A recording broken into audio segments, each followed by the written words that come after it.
Hi hello అందరికీ నమస్కారం అండి. Welcome to talks with me. ఎలా ఉన్నారండి అందరూ? నేనైతే చాలా అంటే చాలా బాగున్నాను.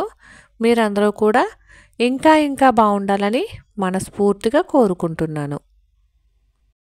ఇవాల్టి వీడియోలో మార్చి నెల మొత్తం నేను ఎక్కడెక్కడ ఎంత పొదుపు తీసాను అనేది, అలానే నేను జనవరి నెల నుంచి పొదుపు అనేది స్టార్ట్ చేశాను కదా, అందులో కొంత అమౌంట్ అయితే తీయాల్సి వచ్చింది. అది ఎందుకు తీసాను అనేది ఈ వీడియోలో అయితే మీతో షేర్ చేయడం జరుగుతుందండి.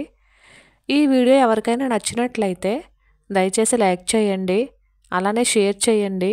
మీ సజెషన్స్ని కామెంట్ రూపంలో తెలియజేయండి. ఈ ఛానల్ని ఎవరైనా ఫస్ట్ టైం చూస్తున్నట్లయితే దయచేసి సబ్స్క్రైబ్ చేసుకోండి. మరైతే ఇక ఆలస్యం చేయకుండా టాపిక్లోకి అయితే వెళ్ళిపోదాము. కొత్త ఉదయంలో సరికొత్త ఆశలతో మరో రోజులకు మనందరికీ స్వాగతం అండి. మనీని మనం ఈ విధంగా పొదుపు చేసుకుంటే, ఇలా అవసరం అయినప్పుడు ఎవరి దగ్గర చేయి చాచకుండా మన మనీని మనమే హ్యాపీగా ఖర్చు పెట్టుకోవచ్చండి. నేను జనవరి నెల నుంచి ఈ బాక్స్లోనే వేస్తున్నాను కదా, ఇందులోదే కొంత అమౌంట్ అయితే తీసి ఒక చిన్న గిఫ్ట్ అయితే తీసుకున్నానండి. అది కూడా చెప్పాను కదా ఆల్రెడీ, మా కజిన్ వాళ్ళది శ్రీమంతం ఉంది అని చెప్పేసి. మా ఇంట్లో ఫస్ట్ జరిగే ఫంక్షన్ అండి శ్రీమంతం. ఇప్పటి వరకు మా ఇంట్లో నాకు తెలిసినంత వరకు ఎవరూ శ్రీమంతాలు అయితే చేసుకోలేదు. ఆ అమ్మాయి అయితే ఫస్ట్ టైం చేసుకుంటుంది. కాబట్టి మీకు ఆల్రెడీ ఇదివరకే చీర చూపించాను, ఏ చీర అయితే బాగుంటుంది అనేది. అందులో గ్రీన్ పెట్టమని చెప్పేసి నాకు రాధారెడ్డి గారు అయితే సలహా ఇచ్చారు, అంటే కామెంట్ రూపంలో తెలియజేశారు. నిజంగా రాధారెడ్డి గారికి ధన్యవాదములండి. అలానే వెండి వస్తువులు కూడా పెడతారని ఆమె సజెషన్ చేసిందండి కామెంట్ రూపంలోని. నిజంగా ఆ రాధారెడ్డి గారికి చాలా కృతజ్ఞతలండి. ఎందుకంటే మాకు తెలియదండి శ్రీమంతంలో ఏం పెడతారు ఏంటి అనేదిని. ఇంకా ఆమె చెప్పింది కాబట్టి ఒక చిన్న వెండి వస్తువు అయితే తీసుకున్నానండి. దానికోసమే ఇందులో అమౌంట్ అయితే ఖర్చు పెట్టానని చెప్పాను కదా. ఇదిగోనండి, ఇదే ఈ చిన్న వెండి వస్తువు అయితే తీసుకోవడం జరిగింది. ఇది 68.5 గ్రాములు అయితే ఉండిందండి ఈ వెండి. కుంకుమ గుర్తండి ఇది. చూడటానికి చాలా బాగుంది. ఇంకా ప్యాకింగ్ అయితే చేయించలేదండి. మీకు చూపించిన తర్వాత ప్యాకింగ్ చేయిందామని చెప్పేసి ప్యాకింగ్ అయితే చేయించలేదు. నిజంగా నేను పోగు చేసినటువంటి మనీతో ఈ విధంగా గిఫ్ట్ చేయడం అనేది చాలా హ్యాపీగా ఉంది. నాకు అసలు దీని గురించి తెలీదు. మరొకసారి రాధారెడ్డి గారికి మనస్ఫూర్తిగా థ్యాంక్ యూ చెప్తున్నానండి. ఇదైతే దీని వెయిట్ అయితే 68.5 గ్రాములు అయితే ఉండిందన్నాను కదా. నేను మా ఇంట్లో ఒక చిన్న గిన్నె ఉంది, అది ఇచ్చేసి 5,200 అయితే పైన అమౌంట్ పడిందండి. మరి ఇది ఒకసారి చూడండి మీరు కూడా, డిజైన్ అది ఎలా ఉంది ఏంటి అనేదిని. బాగుందా లేదా అనేది నాకు కామెంట్ రూపంలో తెలియజేయండి. వెండి కూడా చాలా కాస్ట్ ఉందండి. ఇది కూడా వెండి కూడా మనకి రోజు రోజుకి పెరుగుతూనే ఉంది. మనం అనవసరమైన వస్తువుల్ని కొనుక్కోకుండా ఇలా అవసరమైన వస్తువుల్ని మన ఇంట్లోకి వాడుకోవడానికి కూడా చాలా బాగుంటుందండి ఇది. కాకపోతే మనం గిఫ్ట్ చేయడానికి కొన్నాం ఇది. గిఫ్ట్లకు కూడా చాలా బాగుందని అనిపించిందండి, చూడగానే నచ్చింది. మరి ఈ గిన్నె ఎలా ఉంది అనేది నాకైతే కామెంట్ సెక్షన్లో తెలియజేయండి, ఎలా ఉంది ఏంటి అనేదిని. మనం మనీని ఈ విధంగా పొదుపు చేసుకోవడం వల్ల ఇలా సడన్గా ఫంక్షన్లు తగిలినప్పుడు, లేదా మనకి ఏదైనా అవసరమైనప్పుడు మనమైతే హ్యాపీగా తీసుకుని ఖర్చు పెట్టుకోవచ్చండి.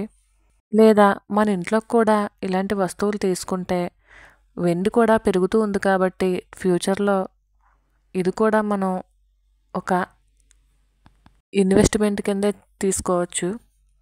మనం కష్టపడి మనీని పోగు చేసి స్టీల్ వస్తువుల మీద, ప్లాస్టిక్ వస్తువుల మీద, గాజు వస్తువుల మీద పెట్టే కన్నా ఇట్లా వెండి వస్తువుల మీద పెడితే మనకి అవసరమైనప్పుడు యూజ్ అవుతుంది.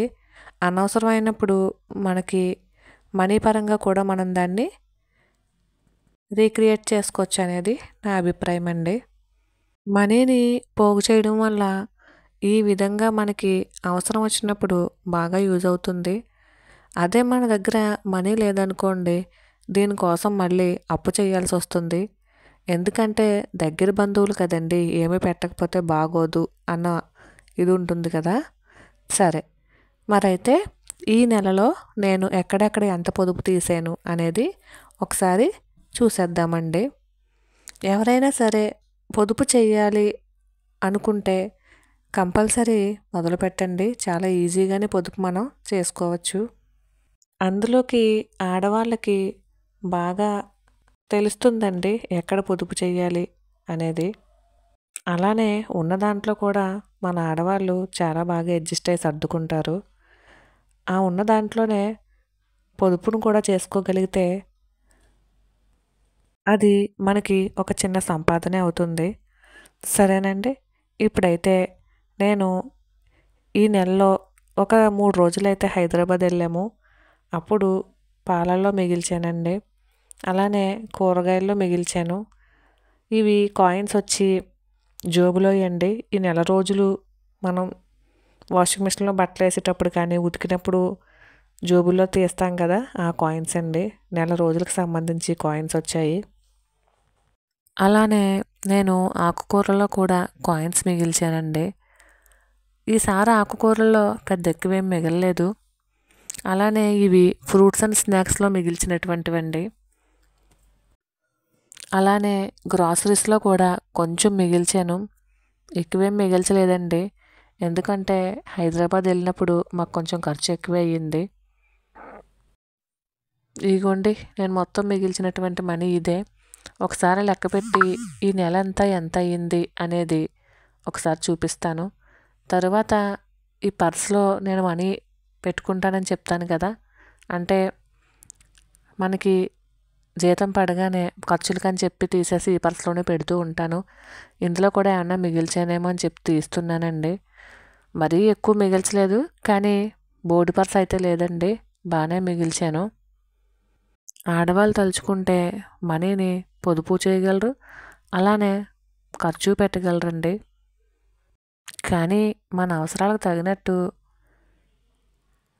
మన ఆదాయాన్ని ఒక బడ్జెట్ రూపంలో వేసుకుని కానీ, లేదా మంచిగా కొంచెం కొంచెం పొదుపు చేసుకుని కానీ మన ఆదాయాన్ని కొంచెం పెంచుకోవచ్చండి. లక్షలు వేలల్లో అవసరం లేదు, కనీసం వందల్లోనైనా పెంచుకోవచ్చు. అంటే ఇంట్లో ఉండే ఆడవాళ్ళు మనకి ఏం పని చేయట్లేదు, ఖాళీగానే ఉంటున్నాం అనుకుంటారు. కానీ మనం చేసే పనులు చాలా ఎక్కువే ఉంటాయండి. అస్సలు తీరికే దొరకదు. కాకపోతే మనకి సాలరీ ఉండదంతే. కానీ ఈ విధంగా మనం పొదుపు చేసుకుని మనం ఎంతో కొంత మిగుల్చుకోగలిగితే అదే మన సంపాదన అనేది నేను నమ్ముతానండి. అంటే అందరికీ బయటికి వెళ్ళి జాబులు చేసేంత అవకాశం అయితే ఉండదు కదా. అంటే చిన్నపిల్లలు ఉన్నవాళ్ళు, పెద్దవాళ్ళు ఉన్నవాళ్ళు ఉంటారు. వాళ్ళని చూసుకోవడానికి టైం సరిపోతుంది కదా. తర్వాత ఈ కాయిన్ ఏదో నాకు డిఫరెంట్గా అనిపించిందండి. కొత్తగా వచ్చినట్టుందండి. ₹2 బాగుంది అనిపించింది. నాకు ఈ కాయిన్స్ ప్రత్యేకించి ₹29 అయితే వచ్చాయి. నేనైతే వీటిని సేవ్ చేయనండి. అంటే ఆటో ఛార్జీకి కానీ బస్ ఛార్జీకి కానీ పనికొస్తాయని చెప్పి ఈ సంచిలో అయితే వేసేస్తాను. ఇప్పుడు ఈ నెల అంతా కష్టపడి ఎంత సేవ్ చేశాను అనేది ఒకసారి లెక్క పెట్టి చెప్తానండి. నాకు తెలిసి ₹1000 కంటే తక్కువే ఉంటుంది అనుకుంటున్నాను. ఎందుకంటే ఈ నెలలో కొంచెం ఖర్చులు దండిగానే అయ్యాయండి. మొత్తం ₹949 అయితే మనకి ఈ నెలలో మిగిల్చగలిగాను. ఇందులో ₹29 కాయిన్సేనండి. మిగిలిన ₹920 అయితే ఈ బాక్స్లో వేసేస్తున్నాను. మీలో ఎవరైనా ఈ పొదుపు వీడియోస్ చూసి లేదా మనీ సేవింగ్ ఎలా చేసుకోవాలి అనే వీడియోస్ చూసి మేము కూడా సేవ్ చేస్తాం అనుకునే వాళ్ళు ఏప్రిల్ 1 వస్తుంది కదండి, అప్పటి నుంచి మొదలు పెట్టండి. సరదాగా అందరం కలిపి మనీని అయితే సేవ్ చేద్దాము. మీరైతే ఈ నెలలో, అంటే ఈ మార్చి నెలలో ఎంత సేవ్ చేశారనేది నాకు ఒక చిన్న కామెంట్ రూపంలో తెలియజేయండి. అయితే ఇదేనండి వాళ్ళ వీడియో. ఈ వీడియో కనుక మీ అందరికీ నచ్చినట్లయితే దయచేసి ఈ ఛానల్ని సబ్స్క్రైబ్ చేసుకుని మరింత ముందుకు తీసుకెళ్తారని కోరుకుంటున్నాను. అలానే ఈ వీడియోపై మీ అభిప్రాయాన్ని ఒక కామెంట్ రూపంలో నాకు తెలియజేయండి. ఈ వీడియో కనుక మీ అందరికీ నచ్చినట్లయితే ఒక చిన్న లైక్ ఇవ్వండి. ఎవరికైనా అవసరం ఉంది అనిపిస్తే ఒక చిన్న షేర్ కూడా చేయండి. మరైతే ఉంటానండి. మళ్ళీ మరొక మంచి వీడియోతో అయితే మీ ముందుకు వస్తాను. మర్చిపోయానండి, ఈ కుంకుమ గుర్తు కూడా ఎలా ఉంది అనేది నాకు ఒక కామెంట్ రూపంలో తెలియజేయండి. కానీ మనం సేవ్ చేసిన మనీతో ఇలా గిఫ్ట్ కొనడం అనేది చాలా హ్యాపీగా ఉందండి. మరైతే ఉంటానండి. Thank you for watching. Bye.